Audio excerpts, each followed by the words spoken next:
ಪಟಾಕರ ಗಣಿಗಳೊಕ್ಕಿನಲ್ಲಿ ಸನ್ನಣಿಸಿ ಭೂತಳವು ಬಿರಿವಂತೆ ಬರಲೋ.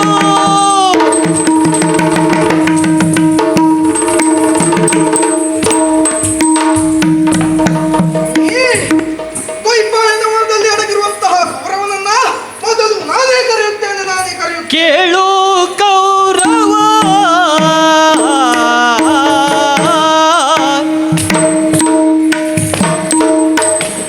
ಕೇಳು ಕೌರವ ಪುತ್ರ ಮಿತ್ರಾದಿ ಬಾಂಧವ ಜಾಲವನಿಕಿ ಸಂಗರದಿ, ಬಾಂಧವ ಜಾಲವನಿಕಿ ಸಂಗರದಿ ಕೀಳಲು ಬಹುದೇ ನೀ ಈ ಸರೋವರದೊಳು, ಬೀಳಲು ಬಹುದೇ ನೀ ಈ ಸರೋವರದೊಳು ಏಳಿತ ಬಾರಯ್ಯ ಮುದರಿ. ಎಲ್ಲ ಕೌರವ, ನಿನ್ನ ಛಲದಿಂದಾಗಿ ಮಿತ್ರಾದಿ ಬಾಂಧವರನ್ನೆಲ್ಲ ಕಳೆದುಕೊಂಡು ಈ ದ್ವೈಪಾಯನ ಸರೋವರದಲ್ಲಿ ಅಡಗಿ ಕುಳಿತಿದ್ದಕ್ಕೆ ಈ ದ್ವೈಪಾಯನ ಸರೋವರಕ್ಕೆ ನಾಚಿಕೆಯಾದೀತು. ಬಾರಯ್ಯ, ಬಾರ ಮೇಲೆ. ಧರ್ಮರಾಯ, ಕರೆದೆಯಲ್ಲ ನೀನು. ಬಾ. ಬಂದನೋ ಅವನನ್ನು ನಾನು ಕರೆದು ನೋಡುತ್ತೇನೆ. ಎಲ್ಲವೋ ಎಲ್ಲವೋ ಭಂಡರ ಭಾವ,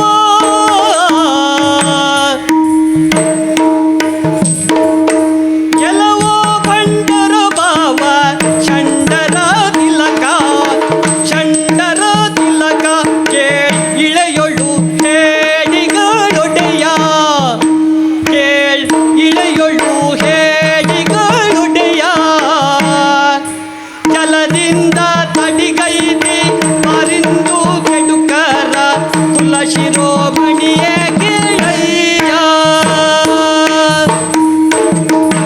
ಎಲ್ಲ ದುರ್ಯೋಧನ, ಲೋಕದಲ್ಲಿರುವ ಸಮಸ್ತ ಬಂಡರಿಗೆ ಕಲಶಪ್ರಾಯ ನೀನು. ಆದರೂ ನನ್ನ ಭಾವ ಸಮಸ್ತ ಲೋಕದ ಷಂಡರಿಗೆ ತಿಲಕಪ್ರಾಯ ನೀನು. ಯುದ್ಧ ನೀತಿಯಂತೆ ವೈರಿಗಳನ್ನು ಎದುರಿಸು, ಜಲದಲ್ಲಿ ಅಡಗುವುದಲ್ಲ. ಬಾಮೇಲಕ್ಕೆ ಬಾಮೇಲಕ್ಕೆ. ಬಂದನೋ ಷಂಡರ ತಿಲಕ, ಭಂಡರ ಭಾವ.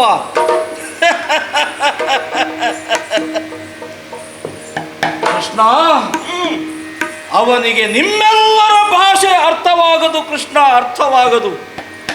ಅವನಿಗೆ ಅರ್ಥವಾಗುವ ಭಾಷೆ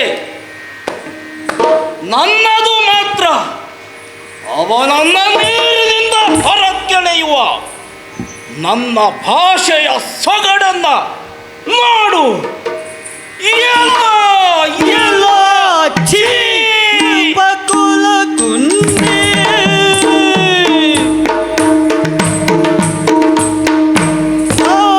ತಯತ್ತ ತೈ ತೈ ತಯತ್ತ ತೈ ತೈ ತಯತ್ತ ತೈ ತೈ ತೇ.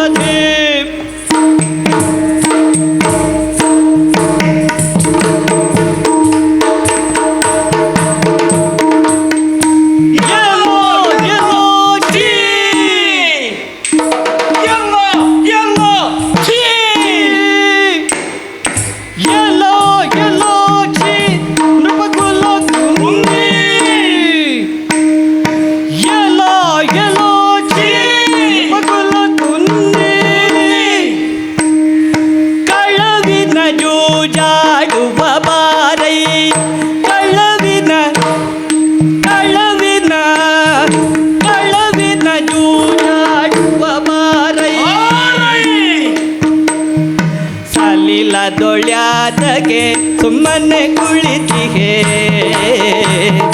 ಸಲಿಲ ದೊಳ್ಯಾದಗೆ ಸಲಿಲ ದೊಳ್ಯಾದಗೆ ಸಲಿಲ ದೊಳ್ಯಾದಗೆ ಸುಮ್ಮನೆ ಕುಳಿತಿಗೆ. ರೂಪದಜೆ ಸೀರೆಯ ಪಟ ಪಟ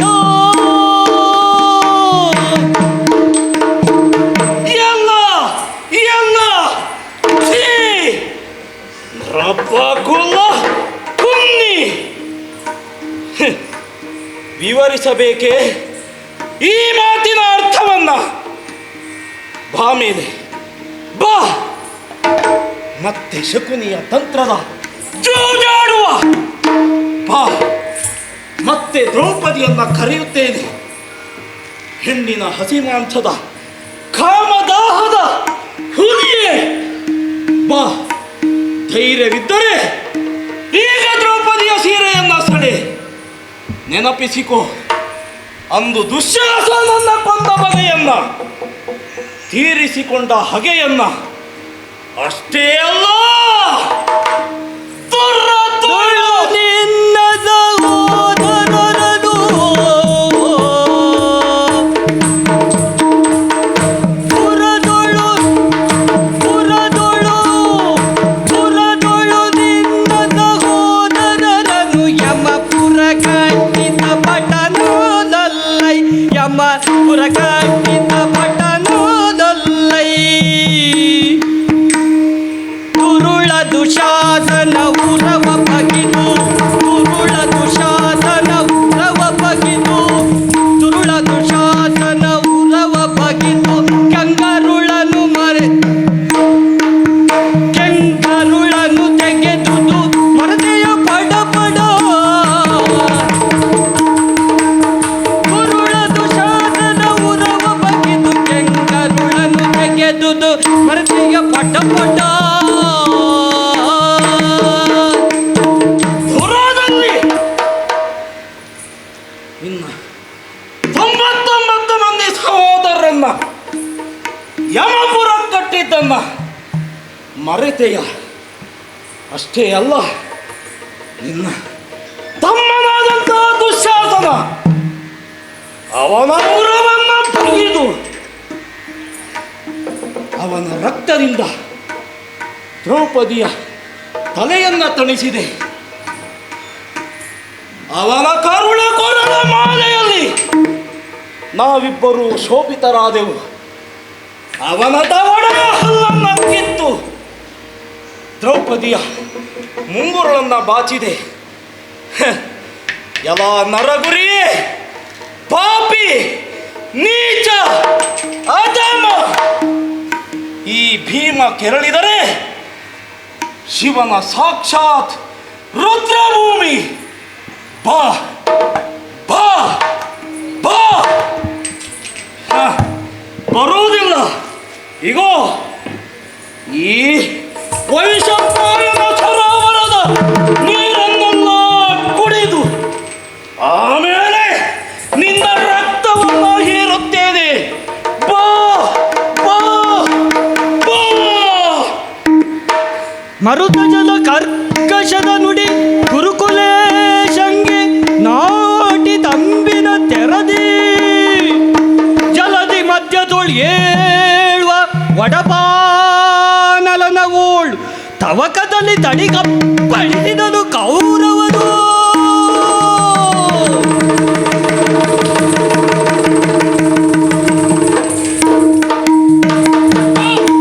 ತಡಿಗಡರಿ ಕೌರವನು ಧರ್ಮದ ನುಡನೆ ನುಡಿದನು ಹಿಡಿದನು ವದರೆ ಒಡವಿ ಬಾಲಕ ಮಾರುತಾತ್ಮಜ ಹುಡುಕುತ್ತದೆಯೋ.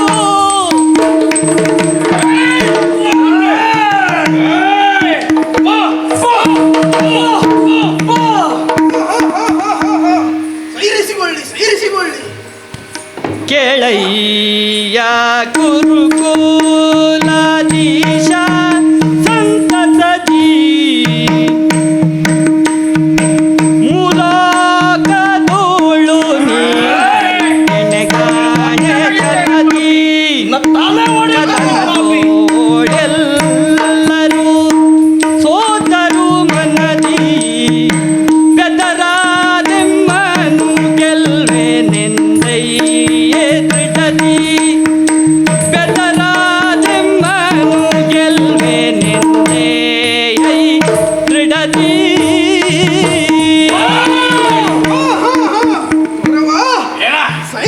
ಸೈರಿಸಿಕೋ. ಅಣ್ಣ ಬಿಡು. ತಾಳ್ಮೆಗೆಡಬೇಡ. ಸುಯೋಧನ, ಏನು ಈ ದ್ವೈಪಾಯನ ಸರೋವರದ ನೀರೇ ಬೆಂಕಿಯ ಉರಿಯಾಗಿ ಬಂದಂತೆ ಬಂದು ಈಗೋ ಸೈರಿಸಿಕೋ. ನೀನು ಈಗಲೂ ಗುರುಕುಲಾಧೀಶನೇ. ಯಾಕೆಂದರೆ ನಾನಿನ್ನು ಬದುಕಿದ್ದೇನಲ್ಲ. ಕೌರವ, ಏನು ನಿನ್ನ ಸುತ್ತ ಮಿತ್ರಾದಿ ಬಾಂಧವರನ್ನೆಲ್ಲ ಕಳೆದುಕೊಂಡು ಆದರೂ ನಮ್ಮನ್ನ ಗೆಲ್ಲಬೇಕೆಂಬ ಛಲವನ್ನ ಹೊತ್ತು ನಿಂತಿದ್ದೀಯ. ಹಾ ಮುದದಿಂದ ಒಂದು ಮಾತನ್ನ ಹೇಳ್ತೇನೆ. ಧರ್ಮರಾಜ, ಮುದದಿಂದ ಕೇಳುವಷ್ಟು ವ್ಯವಧಾನ ಇಲ್ಲ. ನಿನಗಾಗಿ ಕೇಳುತ್ತೇನೆ, ಏನು ಹೇಳು? ಕೌರವಾ, ತುರಕೆ ಬೇದಾರಿ ನೀನು ಚಲದೊಳಗಿಂದು ಅರಿಯಾದ ತಡಗಿದೆ ಎಂಬುದಿದೊಂದು ಕೊರತೆಯ ಹೊರತೀಗ ನಿನ್ನಂತ ಭಟರು ಸುರನಾರ ರೋಗರೊಳಗಿಲ್ಲ ಸಾಗತರೋ. ಕೌರವಾ, ಏನು? ದುರದಲ್ಲಿ ನಮಗೆ ಹೆದರಿ ಹಾ. ಈ ದ್ವೈಪಾಯನ ಸರೋವರದಲ್ಲಿ ಅಡಗಿ ಕುಳಿತದ್ದು ನಿನ್ನ ಚಲದಂಕಮಲ್ಲ ವ್ಯಕ್ತಿತ್ವಕ್ಕೆ ಒಂದು ಕಪ್ಪು ಚುಕ್ಕೆ. ಅದೊಂದನ್ನ ಬಿಟ್ಟರೆ ನೀನು ಈಗಲೂ ಸುರನರ ಉರಗಗಳಲ್ಲಿ ಅತ್ಯಂತ ಸಾಹಸಿ. ಧರ್ಮರಾಜ, ನಿನ್ನ ಹೊಗಳಿಕೆಗೆ ನಾನು ಅರ್ಹನೋ ಅನರ್ಹನೋ ಗೊತ್ತಿಲ್ಲ. ನಿನ್ನ ವ್ಯಂಗ್ಯೋಕ್ತಿಯ ಮಾತು ಮಾತ್ರ ನನ್ನಲ್ಲಿ ನಡೆಯುವುದಕ್ಕೆ ಸಾಧ್ಯವೇ ಇಲ್ಲ. ಆ? ಏನನ್ನೋ ಹೇಳಬೇಕೆನ್ನುವ ಹಾಗೆ ಯೋಚಿಸ್ತಾ ಇದ್ದೀಯ. ನೀನು ಅಂತಿಮವಾಗಿ ಹೇಳ ಬಯಸುತ್ತಾದರೂ ಏನು ಹೇಳು? ಕೌರವಾ, ಆದರೆ ಮೈವಾರು ಒಬ್ಬನ ನೀನು ಸಾಧಿದು ತಿಂದು ಗೆಲ್ದರೆ ಮುಂದೆ ನಾನು ಮೇದಿನಿಯನು ಬಿಟ್ಟು ಮಿಕ್ಕವರ್ನಿಂದ ಪಾದ ಸೇವೆಯೋಳಿರುವೆ ಕೇಳು ಮುನ್ನ. ಕೌರವಾ, ಏನು? ನೀನು ನಮ್ಮ ಐವರೊಡನೆ ಹೋರುವುದರ ಬದಲು ನಿನಗೊಂದು ಆಯ್ಕೆ. ಏನಾಯ್ಕೆ? ನೀನು ನಮ್ಮಲ್ಲಿ ಒಬ್ಬನನ್ನ ಆಯ್ಕೆ ಮಾಡಿಕೊಂಡು ಹೋರಾಡಬಹುದು. ಹಾ. ಒಂದು ವೇಳೆ ನೀನು ಗೆದ್ದರೆ ಉಳಿದ ನಾವು ನಾಲ್ವರು ನಿನಗೆ ಸೋತು ನಿನ್ನ ಚರಣ ಸೇವಕರಾಗಿರುತ್ತೇವೆ. ಇದು ಈ ಧರ್ಮಜನ ಮಾತು.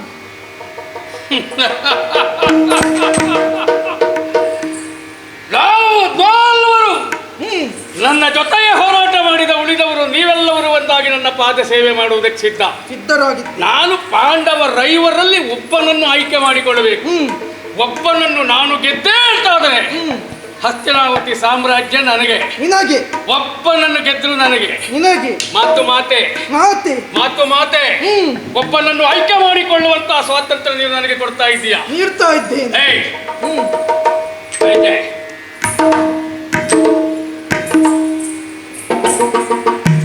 ಓ, ಈ ನಕುಲ ಸಹದೇವರಲ್ಲಿ ಇಬ್ಬರಲ್ಲಿ ಒಬ್ಬರನ್ನು ಆಯ್ಕೆ ಮಾಡಿಕೊಂಡೆ ಅಂತ ಇಟ್ಟುಕೊಳ್ಳು. ಸಾಕು, ಅಷ್ಟೇ ಸಾಕು. ಹೆಚ್ಚಿಗೆ ಒಂದು ಮಾತಾಡಬೇಕಾದದ್ದು ಇಲ್ಲ.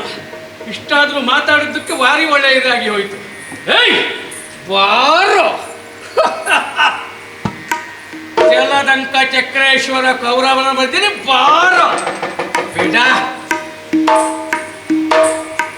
ಮೂರು ಲೋಕದ ಗಂಡ, ಪ್ರತಿ ಇಲ್ಲದ ಪ್ರತಾಪಿ ಅರ್ಜುನನನ್ನೇ ಆಯ್ಕೆ ಮಾಡಿಕೊಂಡರೆ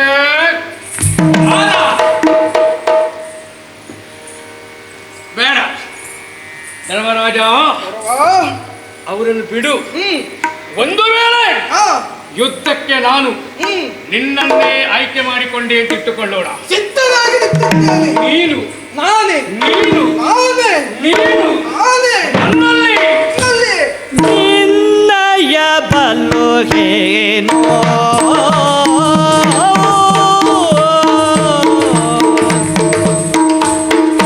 ಸತತಾದಿ ಹೀಂ ಸತತಾದಿ ಹೀಂ ಸತತಾದಿ ಹೀಂ ಸತತಾದಿ ಹೀಂ ಸತತಾದಿ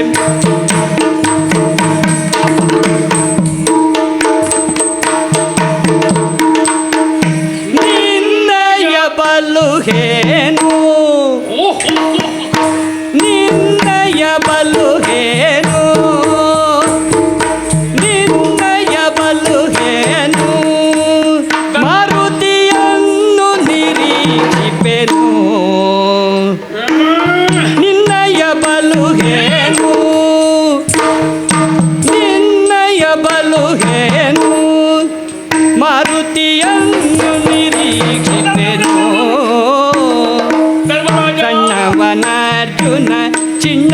ಯಮಳರು ಸಣ್ಣವನರ್ಜುನ ಸಣ್ಣವನರ್ಜುನ ಸಣ್ಣವನರ್ಜುನ ಸಣ್ಣವನರ್ಜುನ ಚಿಣ್ಣರು ಯಮಳರು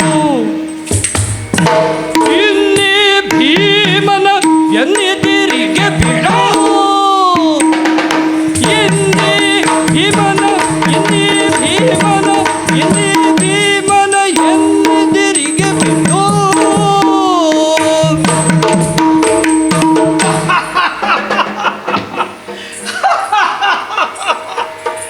ಧರ್ಮರಾಜ ನಗು ಸಹಿಸುವುದಕ್ಕಾಗುವುದೇ ಇಲ್ಲ. ಯಾಕೆ ನಗು ಅಂತ ಕೇಳ್ತೀಯ? ಕೇಳುತ್ತಿರುವ ಯಾರು ಸಾಮಾನ್ಯನಲ್ಲ, ಹಾ ಮಹಾಮಲ್ಲ, ಹ್ಮ್ ಗದಾಯುದ್ಧ ಪ್ರವೀಣ ಹಾ ಕೌರವ. ಹ್ಮ್ ನಿನ್ನನ್ನು ಯುದ್ಧಕ್ಕೆ ಆಮಂತ್ರಿಸಿದ್ರೆ ಹ್ಮ್ ಎದೆಯೊಬ್ಬಿಸಿ ಬರುತ್ತೇನೆ. ಸಿದ್ಧನಾಗಿ ಹುಚ್ಚ! ನಿಂತಿದ್ದೆ. ಹ್ಮ್ ಗೊತ್ತುಂಟು ನನಗೆ, ಹಾ ನೀನು ಮಾತಿನಲ್ಲಿ ಜಾಣ, ಹ್ಮ್ ಶಾಸ್ತ್ರದಲ್ಲಿ ನಿಪುಣ. ಹ್ಮ್ ಕುರುಕ್ಷೇತ್ರ ಯುದ್ಧದಲ್ಲಿ ಹಾ ಮಾತಾಧಿಪತಿಯಾಗಿರುವಂಥ ಶಲ್ಯನನ್ನು ಹ್ಮ್ ಕೊಂದೆ ಎನ್ನುವ ಬಿಂಕ ನಿನಗಿರಬಹುದು. ಹಾ ಆ ಸಾಹಸ ಈ ಕೌರವನ ಜೊತೆಯಲ್ಲಿ ಹೋರಾಟ ಮಾಡುವುದಕ್ಕೆ ಸಾಕಾಗಲಿಕ್ಕೆ ಇಲ್ಲವೇ ಇಲ್ಲ. ಹ್ಮ್ ಆ? ನಿನ್ನ ಬಲವೇ ಅಲ್ಲ ಅದು. ಹಾ ಹಾಗಂತ ಅರ್ಜುನನನ್ನು ಆಯ್ಕೆ ಮಾಡಿಕೊಳ್ಳೋಣವೇ? ಹ್ಮ್ ಆಹಾ, ಅವನ ಸಾಹಸದ ಬಗ್ಗೆ ನನಗೆ ಅಭಿಮಾನ ಉಂಟು. ಹ್ಮ್ ಅಷ್ಟೇ ಅಲ್ಲ, ಸುಂದರಾಂಗ, ಹಾ ಸ್ತ್ರೀ ಲೋಲ. ಹ್ಮ್ ಹ್ಮ್ ಅವನ ಹೆಂಡತಿಯರ ಲೆಕ್ಕವೇ ಸರಿಯಾಗಿ ಅವನಿಗೆ ಗೊತ್ತೋ ಇಲ್ವೋ. ಆದರೆ ಯುದ್ಧ ಭೂಮಿಗೆ ಅನುಭವ ಸಾಕಾಗಲಿಕ್ಕೆ ಇಲ್ಲವೇ ಇಲ್ಲ. ಹಾ ಮತ್ತೆ ಇವರು ಹೌದು, ಅವರಿಬ್ಬರೂ ಕೂಡ ಹಾ ಚಿಣ್ಣರು, ಹಾ ಯಮಳರು, ಸಣ್ಣವರು. ಹಾಗಂತ ದ್ರೌಪದಿಗಿಂತಲೂ ಸಣ್ಣವರು ಅನ್ನೋ ಅರ್ಥ ಅಲ್ಲ. ಹಾ ನನ್ನ ಎದುರಿಗೆ ಅವರು ಸಣ್ಣವರು, ಹಾಗಾಗಿ ನಾನು ಅವರನ್ನು ಆಯ್ಕೆ ಮಾಡಿಕೊಳ್ಳುವುದಿಲ್ಲ. ಮತ್ತೆ ನೀನು ಬೇಡ, ಹ್ಮ್ ಅರ್ಜುನ ಸಾಲದು, ಹಾ ಈ ಮಕ್ಕಳು ಆಗುವುದಿಲ್ಲ. ಹ್ಮ್ ಆದರೆ ನಿಮ್ಮಲ್ಲಿ ಒಬ್ಬ ಇದ್ದಾನೆ. ಯಾರು ಅವನು ಗೊತ್ತುಂಟಾ? ಮಾರುತಿ ಎಂಬವನು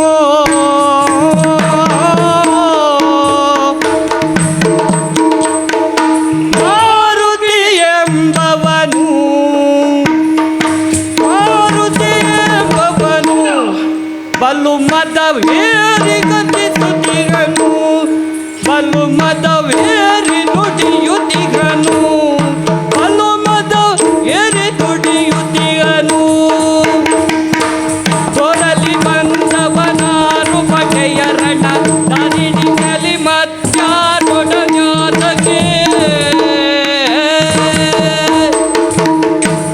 ಮಾರುತಿ ಎಂಬವನು ಹಾ ನಿನ್ನ ಜೊತೆಗಿದ್ದವನು. ಹ್ಮ್ ಓಯ್ ಭೀಮ, ನೋಡ ನೋಡ ನೋಡ ನೋಡ, ಮತವೇರಿದ ಮತ್ತಾನೆಯಂತೆ ಹೂಂಕರಿಸುತ್ತಿದ್ದಾನೆ. ಕಾಯುತ್ತಾ ಇದ್ದೇನೆ.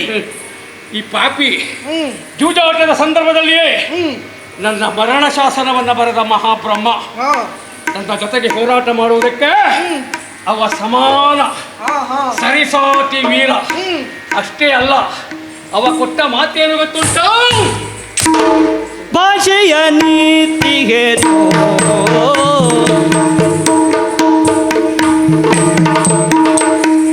ಭಾಷೆಯ ನೀತಿಗೆನು ಭಾಷೆಯ ನೀತಿಗೆನು ಎನ್ನನ್ನು ಘಾತಿಪೆನೆನು ತವನು ಎನ್ನನ್ನು ಘಾತಿಪೆನೆನು ತವನು ಈ ಸಮಯದಿ ಬಂದೋ ಸರಿಸದೆ ಕಟ್ಟಾಸುರವಾದುಲ್ಲಾಸವ ತೋರಲಿ. ಧರ್ಮರಾಜ, ಕೌರವ ನಾನು ಕ್ಷತ್ರಿಯ, ಅವನು ಕ್ಷತ್ರಿಯ. ಹಾ ನಮ್ಮಿಬ್ಬರಿಗೆ ಯುದ್ಧ ಎನ್ನುವಂತಹದ್ದು ಸುಗ್ರಾಸ ಭೋಜನ ಇದ್ದ ಹಾಗೆ. ಹಾಗೆಯೇ ಅವನ ಚರಿತ್ರೆ ದೊಡ್ಡದು. ಹಾ ಅವ ಈಗಾಗಲೇ ಭಾಷೆ ಕೊಟ್ಟವನಾಗಿದ್ದಾನೆ, ಪ್ರತಿಜ್ಞಾಬದ್ಧನಾಗಿದ್ದಾನೆ. ಅವನ ಪ್ರತಿಜ್ಞೆಗೆ ನಾನು ಅವಕಾಶ ಮಾಡಿಕೊಡ್ತೇನೆ. ಹಾ ನಾನೇನು ಕಡಿಮೆ ಅಲ್ಲ, ನಾನು ಯುದ್ಧ ವೀರನೇ. ಹಾ ಸಾವಿಗೆ ಹೆದರುವುದಿಲ್ಲ. ನನ್ನ ಜೊತೆಗೆ ಹೋರಾಟ ಮಾಡ್ತಾನೆ ಅಂತಾದ್ರೆ ನನ್ನ ಆಯ್ಕೆ ಮಾಡಿಕೊಂಡಿರುವಂತಹ ಈ ಭೀಮನನ್ನು ನನ್ನ ಎದುರಿಗೆ ಬಿಡ. ಯಾಕೋ ಅವಕಾಶ ಬಾ ಮುಂದೆ. ದೇವ್ ದೈದ ದೇವ್ ದೈದ ದೇವ್ ದೈದ ದೇವ್.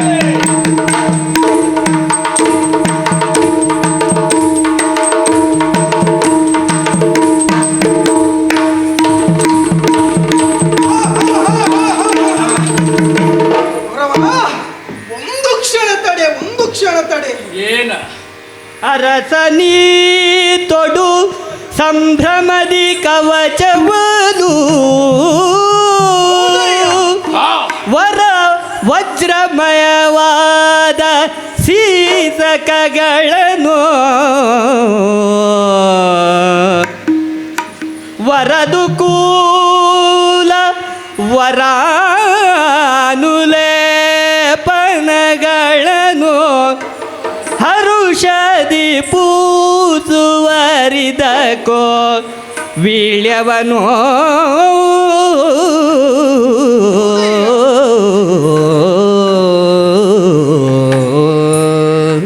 ಕೌರವ, ಏನು? ಒಂದು ಕ್ಷಣ ತಡೆ. ಯಾಕೆ? ಯುದ್ಧ ನೀತಿಯಂತೆ ನೀನು ಹಾ. ಕವಚಗಳನ್ನ ತೊಡು, ಈ ಸಗಗಳನ್ನ ಧರಿಸು. ಹಾ ಆಮೇಲೆ ಈ ಭೀಮನೊಡನೆ ನೀನು ಹೋರಾಡಬಹುದಂತೆ. ಅದಕ್ಕೇನು ಮಾಡಬೇಕು? ಅದಕ್ಕಾಗಿ ಎನ್ನುತ್ತಲಾಭರಣಗಳ ಪೆಟ್ಟಿಗೆಯ ತರಿಸಿ ಎನ್ನುತ್ತಲಾಭರಣಗಳ ಪೆಟ್ಟಿಗೆಯ ತರಿಸಿ ಧರ್ಮಜ ಕೊಡಿಸಿದನು ಕರಿಸೇ ಕಿನಿಸಿನಿಂದದ ಕಂಡು ದೋಷದಿದಂತೆ ಗಣಪನೊಳು ಒರೆದ ಕೌರವನು ಕಂಡಂತೆ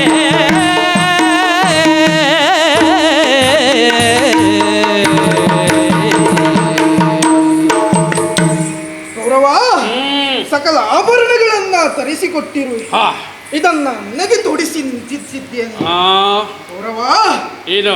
ಸಕಲ ಆಭರಣಗಳನ್ನ ತೊಟ್ಟು ಯುದ್ಧಕ್ಕೆ ನಿಂತ ವೀರ ನೀನು. ಈಗ ನೀನು ನಿಜವಾಗಲು ಕೌರವೇಶ್ವರ ಚಕ್ರವರ್ತಿ. ಕೌರವ, ತುರಕ್ಕೆ ವೀಳ್ಯವನ್ನ ಕೊಟ್ಟಿದ್ದೇನೆ, ಸ್ವೀಕರಿಸಯ್ಯ.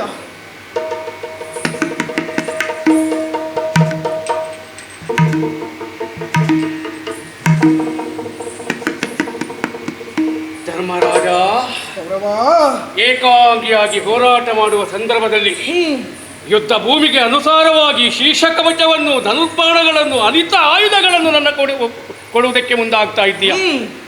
ಧರ್ಮರಾಜ, ಯೋಧನ, ನನ್ನ ಬದುಕಿನಲ್ಲಿ ಯಾವತ್ತೇ ಆದರೂ ನನ್ನ ಕಣ್ಣು ಜಿನುಗುತ್ತದೆ ಅಂತಾದರೆ ಅದು ನಿನ್ನ ಕುರಿತಾಗಿ ಮಾತ್ರ. ಧರ್ಮಜ, ಅದು ನಿನ್ನ ಕುರಿತಾಗಿ ಮಾತ್ರ. ಕೊನೆಗೂ ನೀನೊಂದು ಧ್ರುವ, ನಾನೊಂದು ಧ್ರುವ. ಧರ್ಮರಾಯ, ಯೋಧನ, ನಮ್ಮಿಬ್ಬರ ಹೆಸರು ಎರಡು ಗುಣಗಳಾಗಿ ಯುಗ ಯುಗ ಕಾಲ ಉಳಿಯುವಂತೆ ಮಾಡಿಬಿಟ್ಟೆ. ಯುದ್ಧ ನನಗೆ ಹೊಸತೇನೂ ಅಲ್ಲ, ಸಾವಿಗೆ ನಾನು ಅಂಜುವವನೂ ಅಲ್ಲ. ಗೆದ್ದರೆ ಇಲ್ಲಿ ಯಾವುದೂ ಶಾಶ್ವತ ಅಲ್ಲ. ಕಂಡುಕೊಂಡ ಸತ್ಯ ಏನು ಗೊತ್ತಾ ಧರ್ಮರಾಜ? ಎಂಥ ಔದಾರ್ಯದ ಗೌರೀಶಂಕರ ಶಿಖರವೋ ನೀನು. ಸೋತರೇನಂತೆ, ಗೆದ್ದವನು ಇಲ್ಲಿ ಯಾವ ಕಾರಣಕ್ಕೂ ಶಾಶ್ವತವಾಗಿರುವುದಿಲ್ಲ. ಅದು ನೀನು ಬಲ್ಲವನೇ ಆಗಿದ್ದೀಯ. ಹಾಗಾಗಿ ನೀನು ಕೊಟ್ಟಿರುವಂತಹ ಶೀರ್ಷ ಕವಚವನ್ನು ಧರಿಸಿದ್ದೇನೆ. ನೀನು ನನಗೆ ಪಂಥಾಹ್ವಾನ ಮಾಡಿದ ಹಾಗೆ ದುರ್ವೀಳ್ಯವನ್ನು ಸ್ವೀಕರಿಸಿದ್ದೇನೆ. ನನ್ನ ಸಂಗಾತಿಯಾದಂತಹ ಗದೆಯನ್ನು ಝಳಪಿಸಿದ್ದೇನೆ. ಪೂರ್ಣ ಪ್ರಮಾಣದ ಸುಯೋಧನನಾಗಿ ಮಾರುತಿ ನಂದನನ ಜೊತೆಯಲ್ಲಿ ಹೋರಾಡುತ್ತೇನೆ. ಬರಲಿ ಆತ, ಬಾ ಮುಂದೆ.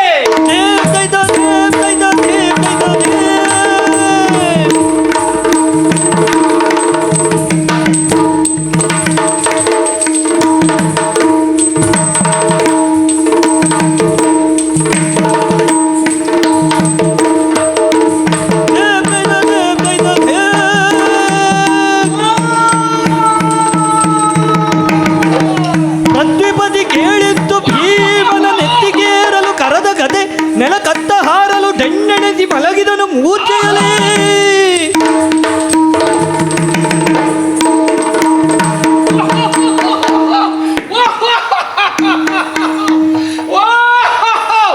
ಇದು ನನ್ನ ತುರಿಯಾವಸ್ಥೆ, ಇದು ನನ್ನ ತುರಿಯಾವಸ್ಥೆ.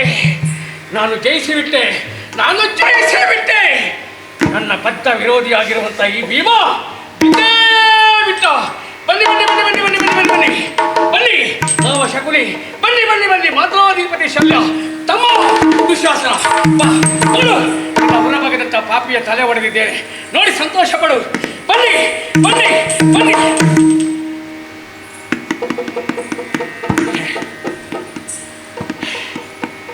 ಎಲ್ಲಿ ಎಲ್ಲಿ ಅವರೆಲ್ಲ ಎಲ್ಲಿ ಬರುವುದಕ್ಕೆ ಸಾಧ್ಯ? ಅಸ್ತಿತ್ವವನ್ನೇ ಕಳೆದುಕೊಂಡ ಅವರ ಬರುವಿಕೆಗಾಗಿ ಹಾರೈಸಿ ಬಿಟ್ಟೆ. ಇಲ್ಲ, ಮೈ ಮರೆತ ಬದುಕಿನ ಸುಖ ವಾಸ್ತವದಲ್ಲಿ ಬರುವುದಕ್ಕೆ ಸಾಧ್ಯವೇ ಇಲ್ಲ. ಆದರೆ ಏನು ಮಾಡೋಣ, ಇದ್ದಾರಲ್ಲ ಇನ್ನೂ ಜೀವಂತ ಶವಗಳಾಗಿ ಈ ದೃಶ್ಯವನ್ನು ನೋಡುತ್ತಾ ನೋಡುತ್ತಾ ನೋಡುತ್ತಾ ಬಿಟ್ಟ ಕಣ್ಣು ಬಿಟ್ಟ ಹಾಗೆ ತೆರೆದ ಬಾಯಿ ತೆರೆದ ಹಾಗೆ ನಿಂತಿದ್ದಾರೆ ನನ್ನ ವೈರಿ ಜನ ಬಂಧುಗಳು. ಅವರನ್ನೇ ಕರೆಯಬೇಕು. ನಕಲ ಸಾಧನೆಗಳೇ, ಬನ್ನಿ ಬನ್ನಿ ಬನ್ನಿ. ಅರ್ಜುನ ಬಾ ಬಾ. ಧರ್ಮರಾಜ ಧರ್ಮರಾಜ. ನೋಡಿರಿ ಧರ್ಮಜ ಫಲ್ಗುಣಾದಿಗಳು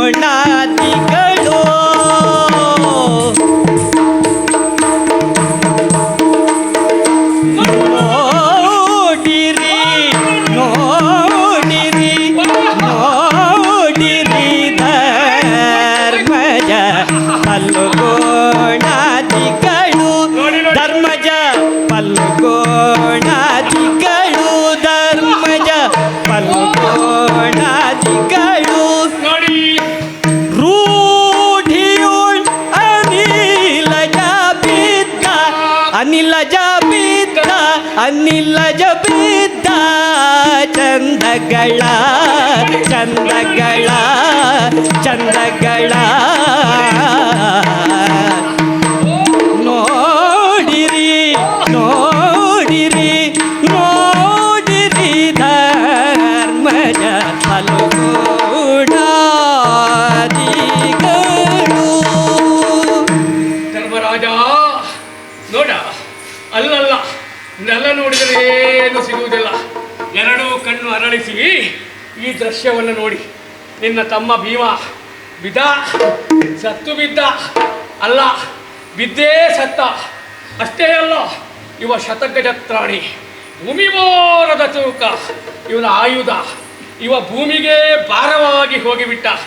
ಏನಂತೆ ಈ ಭೀಮ ಮುನಿದರೆ ಶಿವನ ಸಾಕ್ಷಾತ್ ಪ್ರತಿರೂಪ. ಈ ಕೌರವ ಮುನಿದರೆ ಅದೇ ಶಿವನ ಸ್ಥಾನವನ್ನು ಭೀಮನಿಗೆ ತೋರಿಸುವಂತಹ ಉಗ್ರ ಸ್ವರೂಪಿ. ನೆನಪಿಡೋ. ಹೋಗ್ಲಿ, ನನಗೆ ಇವನ ಬಗ್ಗೆ ಯೋಚನೆ ಅಲ್ಲ. ಇವ ಮಾಡಿದ ಮಾತುಂಟಲ್ಲ, ಅದು ಹೋಯ್ತು ಹೋಯ್ತು.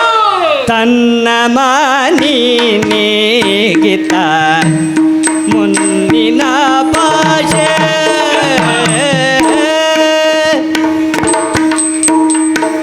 ತನ್ನ ಮಾನಿಗೀತ ಮುನ್ನಿನ ಭಾಷೆ ವ್ಯರ್ಥ ತನ್ನ ಮಾನಿಗೀತ ಮುನ್ನಿನ ಭಾಷೆ ವ್ಯರ್ಥ ಮುನ್ನಿನ ಭಾಷೆ ವ್ಯರ್ಥ. ಕನ್ನಡಿ ಕನ್ನಡಿಗಂತಾಯ್ತು ಇನ್ನು ತಾಳುವಳೆಂತು ಕನ್ನಡಿಗಂತಾಯ್ತು ಇನ್ನು ತಾಳುವಳೆಂತು. ನೋಡಿರಿ ನೋಡಿರಿ ನೋಡಿರಿ ಧರ್ಮಜ ಫಲ್ಗುಣಾದಿಗಳು. ಪಾಪ, ಈ ಹೊತ್ತು ದುಶ್ಯಾಸನನ ಉರುವನ್ನೇ ಬಗೆಯುತ್ತೇನೆ, ಕೌರವನ ತೊಡೆಯನ್ನೇ ಮುರಿಯುತ್ತೇನೆ. ಶಬಾ, ನಿನ್ನ ಮಾತಿಗೆ ಶಹಬ್ಬಾಸ್ ಅಂತಲೇ ಹೇಳಲೇಬೇಕು. ಏನು ಮತವೇರಿದವನ ಹಾಗೆ ಮಾತನಾಡಿಬಿಟ್ಟೆ. ಈ ತೊಡೆ ಎನ್ನುವಂಥದ್ದು ಅಷ್ಟು ಸುಲಭ ಅಲ್ಲ. ಏನು ಅವನು ಮೈಯಂಥ ಪ್ರತಿಜ್ಞೆಗೆ ದುಶ್ಯಾಸನನ ಬಗ್ಗೆ ಸೇಡು ತೀರಿಸಿಕೊಂಡಿರಬಹುದು. ಕೌರವೇಶ್ವರನ ತೊಡೆ ಎನ್ನುವಂಥದ್ದು ನಿನ್ನ ಗದೆಯ ಪೆಟ್ಟಿಗಲ್ಲ, ಮರುಗುವಂಥದ್ದಲ್ಲ. ನೆನಪಿಡು, ನನ್ನ ತೊಡೆ ಮುರಿಯುವಂಥ ನಿನಗೆ ನಿನ್ನ ತಲೆ ಕಾಪಾಡಿಕೊಳ್ಳುವಂಥ ಹೊಣೆಗಾರಿಕೆಯೇ ತಪ್ಪಿಹೋಯಿತು. ಹೇಳಿದೆ, ಹೆಂಡತಿಗೆ ಸಮಾಧಾನ ಆಗುವ ಹಾಗೆ ನೀನು ನಿನ್ನ ಹೆಂಡತಿಗೆ ಕೊಟ್ಟಿರುವಂತಹ ಮಾತು. ಪಾಪ, ಭೀಮಾ, ಓ ಭೀಮಾ, ನಿನ್ನ ಭಾಷೆ ಹೆಂಡತಿಗೆ ಕೊಟ್ಟ ಮಾತು, ನಿನ್ನ ಭಾಷೆ ಅರ್ಥವನ್ನೇ ಕಳೆದುಕೊಂಡು ನಿರರ್ಥಕವಾಗಿ ಹೋಯಿತು. ಪಾಪ, ಅವಳು ಮುಖ ಆದರೂ ಹೇಗೆ ತೋರಿಸುವುದಕ್ಕೆ ಸಾಧ್ಯ? ಒಂದು ಕಡೆಯಲ್ಲಿ ಗಂಡ ಕೈಗೊಂಡಿರುವಂತಹ ಪ್ರತಿಜ್ಞೆಯನ್ನು ಈಡೇರಿಸದೇ ಇರುವ ದುಃಖ, ಇನ್ನೊಂದು ಕಡೆಯಲ್ಲಿ ಗಂಡನೇ ಸತ್ತೋದ ದುಃಖ. ಪಾಪ ಪಾಪ ಪಾಪ, ತನ್ನ ಸೆರಗನ್ನೆಯ ಮುಖಕ್ಕೆ ಮರೆಮಾಚಿ ತಿರುಗಾಡುವಂಥ ಕಾಲ. ಪಾಪ, ಹೆಂಡತಿಯನ್ನು ಗೂಡು ಹೋಗಿಸಿದೆ. ಎಲ್ಲರೂ ಹೀಗಿದ್ದಾರೆ, ಯಾರೂ ಮಾತಾಡುವುದಿಲ್ಲ. ಒಬ್ಬರಿಗೆ ಮಾತ್ರ ಮಾತಾಡಬೇಕು ಅನ್ನುವ ಚಪಲ ಉಂಟು. ಆದರೆ ನಾನೇ ಅವನಿಗೆ ಮಾತನಾಡಿರುವುದಕ್ಕೆ ಚಾಲನೆ ಕೊಡಬೇಕು. ಯಾರವನು? ಓ ದೇವರೇ, ಕಪಟ ಕಪಟ ನಾಟಕ ರಂಗ ಗುಪ್ಪಿತವೇನೋ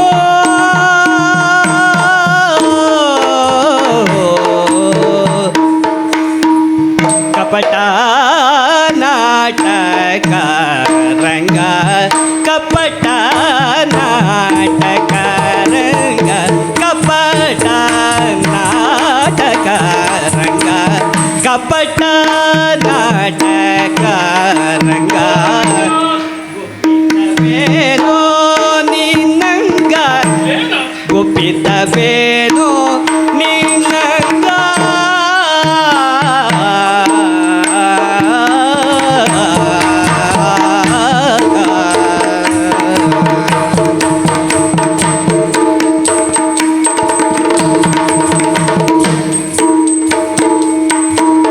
ನಿಪುಣ ಭೀಮನ ನೋಡು, ನಿಪುಣ ಭೀಮನ ನೋಡು, ನಿಪುಣ ಭೀಮನ ನೋಡು, ನಿಪುಣ ಭೀಮನ ನೋಡು, ಚಪಳತ್ವದಿ ಮಾತಾಡು, ಚಪಳತ್ವದಿ ಮಾತಾಡು.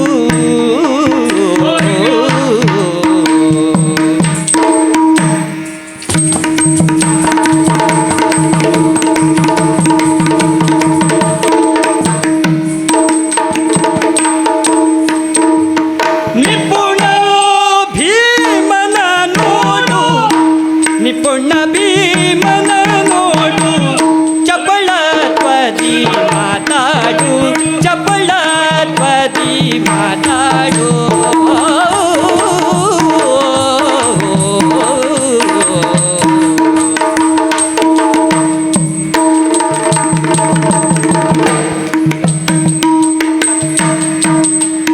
ನಿಪುಣ ಭೀಮನ ನೋಡು, ಚಪಳತ್ವದಿ ಮಾತಾಡು.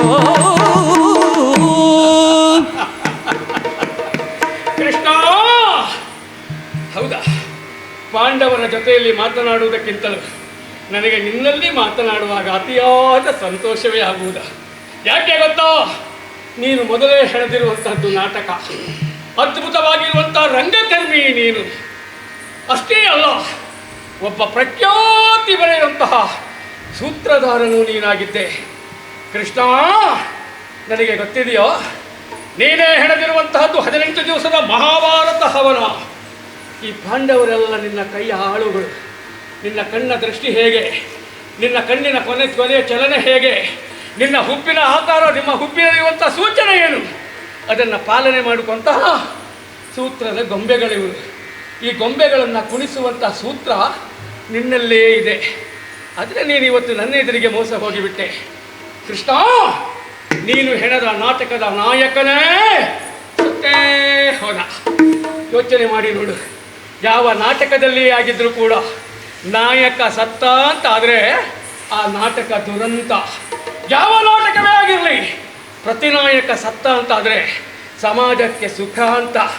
ಒಳ್ಳೆ ರಂಗಕರ್ಮಿಯಾಗಿದ್ದ ನೀನು ಪರದೇಶಿ ಪಾಂಡವರನ್ನೆಲ್ಲ ಒಟ್ಟುಗೂಡಿಸಿಕೊಂಡು ದುರಂತ ನಾಟಕವನ್ನೇ ಚಿತ್ರಣ ಮಾಡಿಬಿಟ್ಟಿಯಲ್ಲ. ಈಗ ಬಿಟ್ಟ ಕಣ್ಣು ಬಿಟ್ಟ ಹಾಗೆ, ತೆರೆದ ಬಾಯಿ ತೆರೆದ ಹಾಗೆ ನೋಡುವುದಕ್ಕೆ ಅಸಹಾಯಕನಾಗಿ ದೂರ ನಿಲ್ಲಬೇಡ. ಎದುರಿನಲ್ಲಿ ಬಂದು ನಿಲ್ಲು, ಚಪಲತನದಲ್ಲಿ ಮಾತನಾಡು, ಈ ಭೀಮನನ್ನು ಎಬ್ಬಿಸು. ಅಷ್ಟೇ ಅಲ್ಲ, ಧೈರ್ಯ ಇದ್ದೆ ಅವನನ್ನ ಜೊತೆಯಲ್ಲಿ ಯುದ್ಧ ಮಾಡುವುದಂತೆ ಹೇಳು. ಅದು ಆಗುವುದಿಲ್ಲ ಅಂತಾದ್ರೆ, ಓ ಇವ ಆದರೆ ಮೈವರೋಡೊಬ್ಬನ ನೀನು ಚೇತೇಕಿ ಆದರೆ ಉಳಿದವರು ನಿನ್ನ ಪಾದ ಸೇವೆ ಮಾಡ್ತೇನೆ ಅಂತ ಹೇಳಿದವರು. ತನ್ನಿ ಕೇಸರಿಯನ್ನು ಮಿಶ್ರಿತ ಮಾಡಿ ಹಾಲು ತನ್ನಿ. ಭೀಮ ಸತ್ತ ಬಗ್ಗೆ ನಾನು ಕುಡಿಯಬೇಕು. ನನ್ನ ದೇಹಕ್ಕೆ ಬೀಸಿ ಗಾಳಿಯನ್ನು. ನೀವೆಲ್ಲ ನನ್ನ ಸೇವೆ ಮಾಡೋದಕ್ಕೆ ಸಿದ್ಧ ಇರಿ.